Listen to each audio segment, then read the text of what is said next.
Welcome back. Amada Pratap Singh, you're joining us on News X. Let's get started with breaking news coming in top of the hour. Prime Minister Narendra Modi has paid tributes to the brave soldiers on Kargil Vijay Divas, honouring their extraordinary courage and unwavering commitment to safeguarding India. In a social media post, PM Modi wrote, "Their valour in the face of the most formidable conditions will forever remain a source of national pride. Their unwavering patriotism and devotion to duty will continue to inspire generations." Amit Singh, Deputy Editor, India News, is joining us live from Kargil on this big story.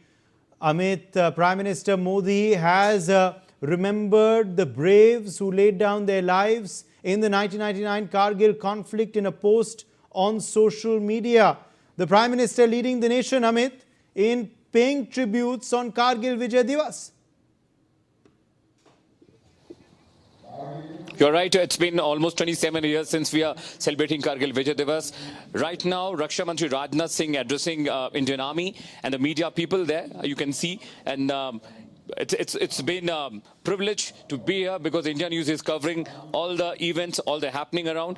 और आप यहाँ पर देख सकते हैं राजनाथ सिंह यहाँ पर address कर रहे हैं और ये मेरे ठीक सामने जो आप देख रहे हैं वो करगिल विजय दिवस से पहले करगिल वॉर मेमोरियल को सजाया गया है।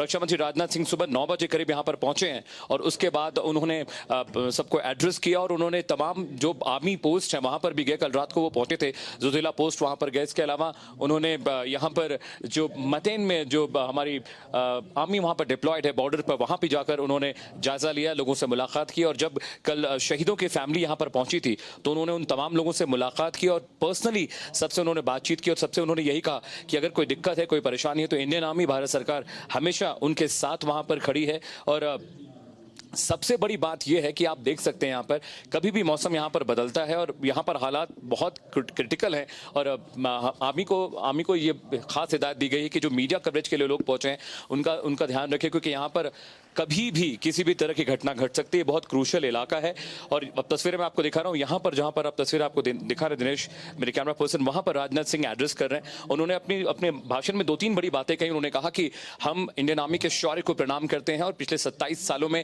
इंडियन आर्मी के लिए जितना भी हो सका उनके वेपन्स को मॉडर्नाइज करना या उनके टैक्टिकल गेयर्स पर काम करना, उनके सेहत के लिए, क्योंकि इन दुर्गम पहाड़ियों पर पोस्टिंग के बाद सबसे बड़ा चैलेंज जो होता है वो होता है कि जो आर्मी पर्सनल है उनकी तबीयत खराब होती है। वहां पर मौसम हमेशा बदलता रहता है, ऑक्सीजन बहुत कम है, ग्रेविटी बहुत डिफरेंट है यहाँ पर, कभी बारिश, कभी धूप, कभी टेम्परेचर बहुत तेजी से गिर जाता है। तो यहाँ पर करगिल, द्रास और बटालिक में पोस्टिंग के बाद सबसे बड़ा चैलेंज यही होता है कि किस तरह से सैनिकों की सेहत का ख्याल रखा जाए। रक्षा मंत्री राजनाथ सिंह आज 3 बजे तक यहाँ पर हैं, उसके बाद वो दिल्ली के लिए फ्लाई करेंगे और उन्होंने कहा कि लखनऊ जो कि उनका लोकसभा क्षेत्र है वहां पर उन्होंने कहा कि ब्रह्मफोर्स के असेंबलिंग के लिए जो हम काम कर रहे हैं, हम चाहते हैं देश भर में आर्मी की तरक्की के लिए, उनकी उन्नति के लिए, उनके वॉर वेपन्स के मॉडर्नाइजेशन के लिए लगातार वो काम कर सकें। और मेरे ठीक पीछे देख रहे हैं ये MiG-21 है। ऑपरेशन सफेद सागर के दौरान इसका इस्तेमाल इंडियन एयरफोर्स ने किया था और ये ऊंची जो पहाड़ियां मेरे ठीक पीछे जो आप पहाड़ियां ऊपर देख रहे हैं वो वही पहाड़ियां हैं जो तोलोलिंग जिसको हम बोलते हैं। इसके अलावा बत्रा टॉप वहां पर है और टाइगर हिल वहां पर है, क्योंकि धुंध है इसलिए दिखाई नहीं दे रही, नहीं तो करगिल वॉर मेमोरियल से वो तीनों पहाड़ियां दिखती हैं जहां पर इंडियन आर्मी ने 1999 में करगिल वॉर की लड़ाई लड़ी। और यहाँ पर सबसे इंपॉर्टेंट ये हो जाता है कि 27 सालों में हर साल सरकार यहाँ पर उनके शहीदों को याद करती है, उनके परिवारों से मुलाकात करते हैं और यहाँ पर श्रद्धांजलि दी जाती है। करगिल वॉर मेमोरियल सिर्फ इसलिए नहीं बना कि हमारे सैनिक शहीद हुए, इसलिए भी बनाया गया ताकि पूरी दुनिया और देश हमारे वीर सपूतों की कहानी को, उनके वैलोर को, उनके शौर्य को हमेशा याद कर सके। और ये तस्वीरें ऊपर देखिए आप, ऊपर जो आपको चोटियां दिखाई दे रही, जो पहाड़ियां आपको दिखाई दे रही हैं, ये वहां पर भी हमारी इंडियन आर्मी के जवान पोस्टेड हैं ऊपर वहां पर। और ये बहुत दुर्गम इलाका है, यहां पर आना ही बहुत मुश्किल है। जब हम यहां पर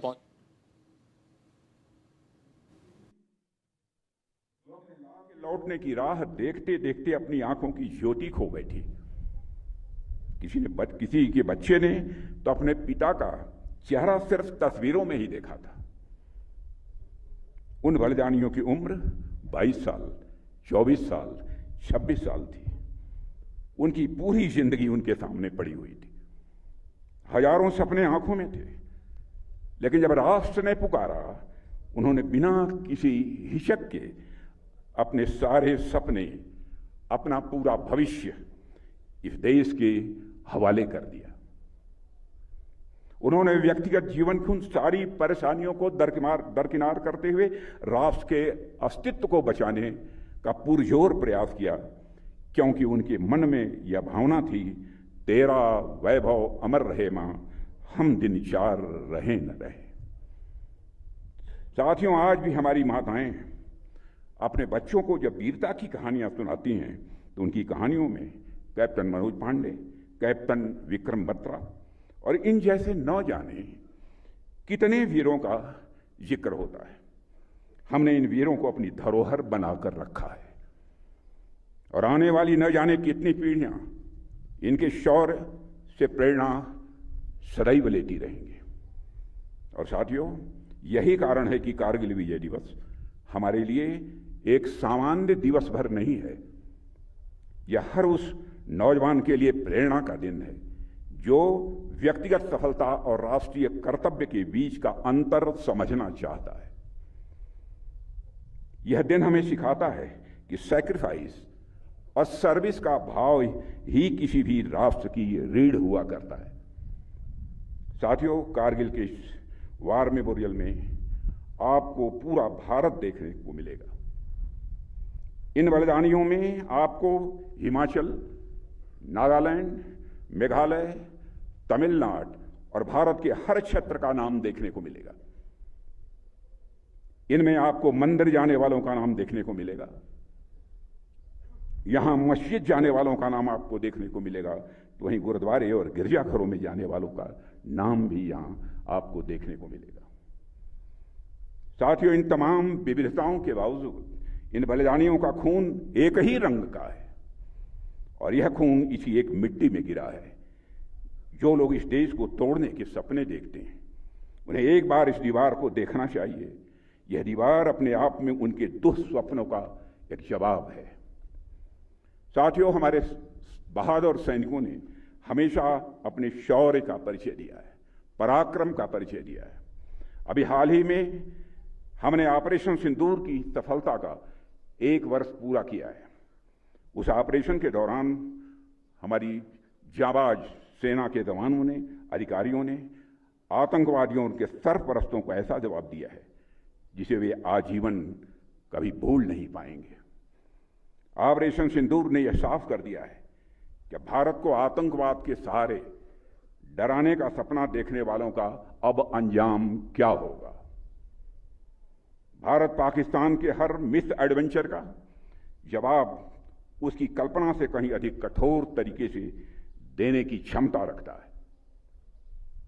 और मैं इस मंच से यह साफ संदेश देना चाहता हूं कि भारत की संप्रभुता की ओर बढ़ने वाला हर नापाक कदम का यही अंजाम होगा।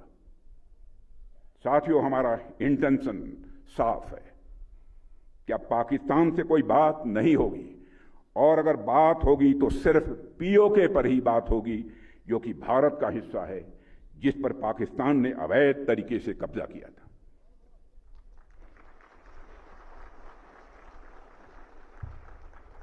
साथियों, पाकिस्तान ने इस समय आतंकवाद को अपनी सरकारी नीति का एक हिस्सा बना लिया है और वहां पर मिलिट्री और मिलिटेंट्स के बीच का फर्क पूरी तरह से समाप्त हो चुका है। वहां की सेना आतंकवादी संगठनों को संरक्षण ही नहीं देती है, उनके साथ मिलकर काम भी करती है। इसलिए हमने ऑपरेशन सिंदूर के समय ही यह साफ कर दिया है कि भारत अब आतंकियों और उनका पोषण करने वाली सरकारों को अलग अलग करके नहीं देखेगा। साथियों, कारगिल युद्ध को बीते हुए लगभग 27 साल गुजर गए और इन वर्षों में आज भारत और पाकिस्तान के रास्ते साफ साफ अलग दिख रहे हैं। आज भारत इनोवेशन के रास्ते खोज रहा है तो पाकिस्तान इन्फिल्ट्रेशन के नए रास्ते खोज रहा है। भारत चिप डिजाइन कर रहा है तो पाकिस्तान टेरर डिजाइन में लगा हुआ है। भारत स्टार्टअप इकोसिस्टम खड़ा कर रहा है तो पाकिस्तान टेरर इकोसिस्टम खड़ा कर रहा है। भारत से भी कंडक्टर्स बना रहा है तो पाकिस्तान सुसाइड बॉम्बर्स तैयार कर रहा है। भारत स्पेस मिशंस के लिए जाना जा रहा है तो पाकिस्तान प्रॉक्सी मिशंस चला रहा है। All right, that was Union Defence Minister Rajnath Singh speaking there on